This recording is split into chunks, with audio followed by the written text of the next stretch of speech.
I'm speaking with the Treasurer, Jim Chalmers, and you're listening to ABC RN Breakfast. Business wants to include a temporary 2-year increase in skilled migration to increase it to 200,000 places a year. Do you think that's reasonable? Well, certainly I think as we emerge from that period of COVID where the migration tap was largely turned off, that should be an opportunity to think about the best mix of migration as the program gathers speed again. That's something we're talking with business about, talking with unions and others about, community groups as well, because we've got an opportunity to get this right, to get the migration settings right. But again, I would caution people against thinking that migration is the solution to all of our economic challenges. It's part of the story, but it's not the whole story.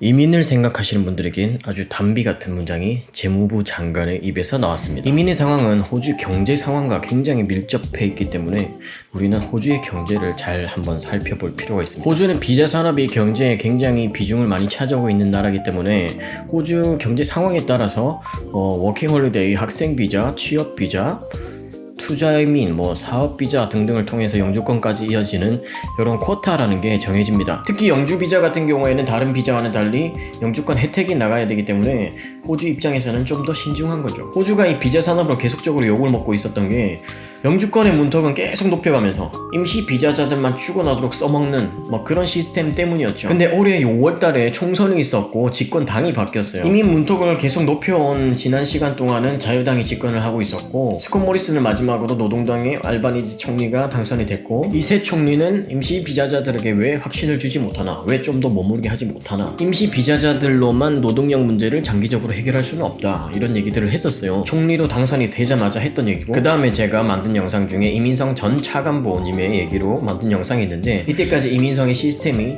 이 사람을 파악을 하고 어떻게 심사를 하고 비자를 줄까, 이게 아니라 이 사람을 어떻게 떨어뜨리지, 이 사람을 어떻게 하면 비자를 안 주지 라는 데 초점이 맞춰져 있고, 심사 절차가 굉장히 복잡하고 쓸데없는 서류까지 다 요구를 해왔다, 이렇게 얘기를 했었죠. 그러다 보니까 3년 넘게 비자를 기다리고 있는 분들이 태반이다. 그래서 알바니지 총리가 한 달 전쯤인가 이민성의 직원을 더 뽑고 절차를 빨리빨리 진행하도록 해서 비자 심사 기간을 줄이도록 노력을 많이 한다고 했었어요. 그리고 제가 이번에 얘기하고자 하는 거는 재무부 장관입니다. 이민이라는 카테고리에서 굉장히 영향력을 많이 끼치는 게 재무부 장관입니다. 아까 처음에 앞서 말씀드렸듯이 호주 경제와 밀접한 연관이 있다고 그랬어요, 호주 이민이. 근데 이 재정 같은 거를 정리하고 발표하는 분이 재무부 장관이니까 당연히 이분의 얘기를 잘 들어볼 필요가 있는 거죠, 우리가. 앞서 보신 것처럼 비즈니스 리더가 호주 기술 이민 분야는 20만 명으로 쿼타를 늘려야 한다 라고 주장을 했었고, 라디오 진행자가 물어봐요. 이게 리저너블한 얘기냐? 라고 질문을 했을 때 재무부 장관이 코비드 기간 동안 이 이민의 탭이 꺼져 있었기 때문에 우리는 이 속도를 높일 필요가 있다, 다시.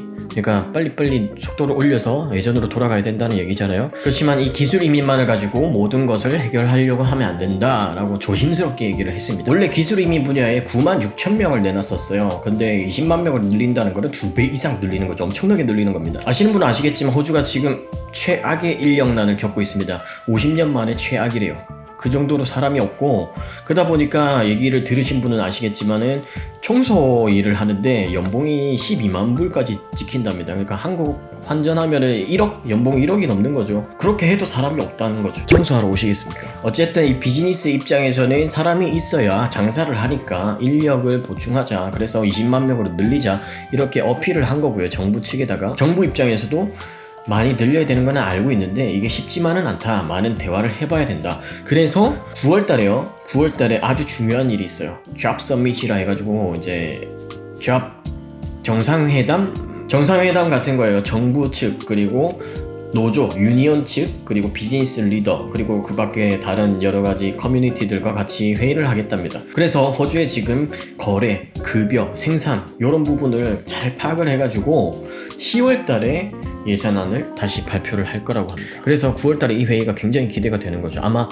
제가 생각하는 개념이 맞다면은 아마 간호협회, 아프라 여기도 이제 같이 회의를 하게 될 것 같은데, 파악을 하게 될 것 같은데, 아니 진짜 미스터리인 게 이 퀸즐랜드, 제가 살고 있는 퀸즐랜드에서 저희가 간호로 이민을 준비하고 있고 또 퀸즐랜드 살고 있어서 하는 얘기인데, 퀸즐랜드 지역에서는 189는 당연한 거고 190, 491 이 비자가 굉장히 까다롭습니다. 굉장히 어려워요. 그래서 굉장히 많은 분들이 저도 그랬고요. 퀸즐랜드가 살기가 좋으니까 다른 지역에서 비자를 받고 퀸즐랜드로 다시 넘어오나 보다. 이민자뿐만 아니라 호주 사람들도 여기가 살기 좋고 날씨가 좋으니까 많이 넘어와서 간호 일을 하나 보다 이렇게 생각을 했는데 그것도 맞아요. 그것도 맞는데 근데 왠가 주변에 이제 간호 일을 하시는 분들의 얘기 들어보면은 사람이 없대요. 부족한데 코로나 걸려서 못 나가, 아파서 못 나가 그러면은 땜빵을 그렇게 하고 시드니에는 계속 또 파업하잖아요. 한 명이 40명을 넘게 환자를 관리를 해야 될 때가 있다. 이게 말이 되냐.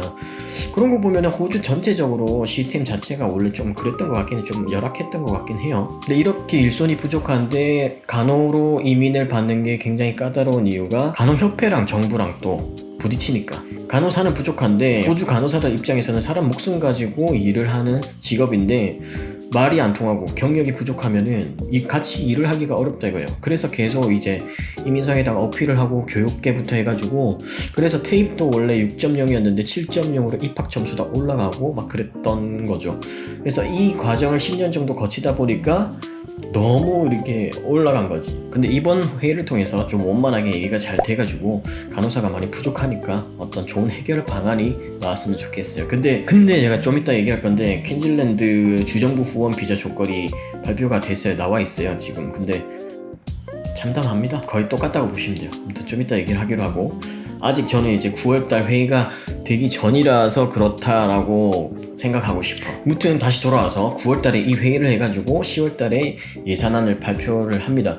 예산안이란 게 매년 5월 둘째 주에 보통 발표가 되는데 올해는 총선 때문에 그런지 5월에 총선이 있었거든요. 그래서 3월달에 미리 발표가 났었습니다. 근데 그때 당시에 자유당이 집권하고 있었을 당시인데 조시 프라이든버그 전 재무부 장관이죠. 그때 예산안을 발표를 했는데 지금 상황이 너무 많이 바뀐 거죠. 인력도 많이 부족하고 재해도 있어 시드니 홍수 나고 막 난리 났죠. 그 다음에 전쟁 터졌죠. 그러면서 인플레이션 엄청나게 발생하면서 상황이 너무 바뀌어서 이 예산안을 그대로 유지하기가 힘들다. 그래서 올해 두 번째 예산안이 발표가 되는 거예요. 2022년, 2023년. 그러니까 이 예산안에 쿼타가 같이 발표되는 거 아시죠?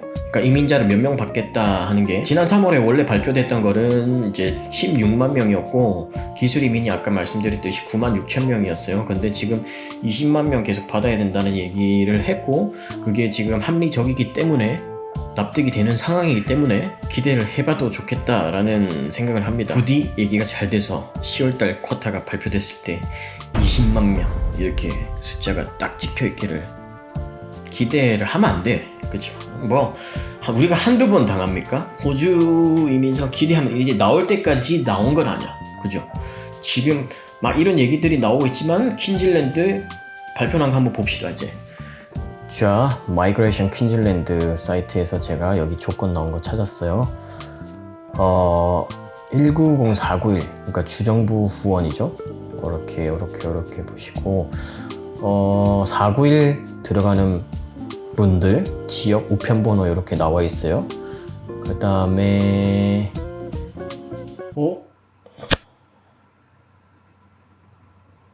이상하네. 왜 없어졌지? 그 얘기가?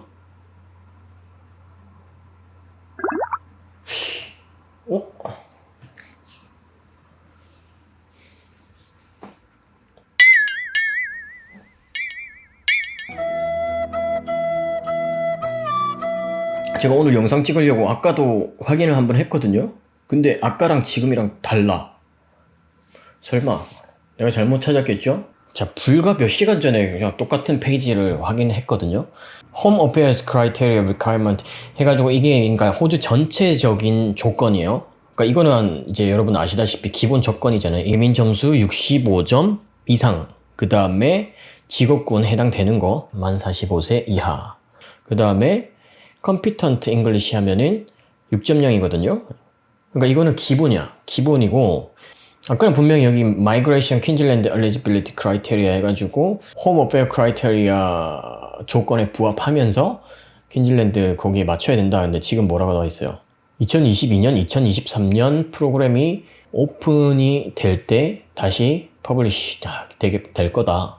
This will be once we receive nomination allocation 해가지고 쿼타를 새로 받겠다는 거네. 자, 제가 확인을 해봐야겠지만 분명히 제가 똑같은 페이지를 열었거든요. 아까 뭐였냐면 190을 하려면 6개월 이상 풀타임을 근무를 했었고 최근 6개월간 영어 점수가 7.0이었고 그 다음에 이민 점수가 65점 이상이 아니라 80점 이상이었어요. 491도 3개월 이상인가 풀타임 했어야 돼요. 491은 제가 생각을 안 해서 기억이 안 나는데, 그러니까 지금 홈오페어에서 쿼터를 받는 대로 또 발표를 하고, 아까 쿼터도 분명히 있었거든요. 제가 딴 거 관심 없고 간호에 관심이 있어서 봤는데 똑같았어요. 이전이랑 뭐 에이지드 케어, 크리티컬, NEC랑 다 합쳐가지고 150명한테만 주고 각 섹션별로 50명씩. 와, 진짜 이렇게 뽑아서 어떡하나 했는데 지금 다시 발표하겠다 이거잖아.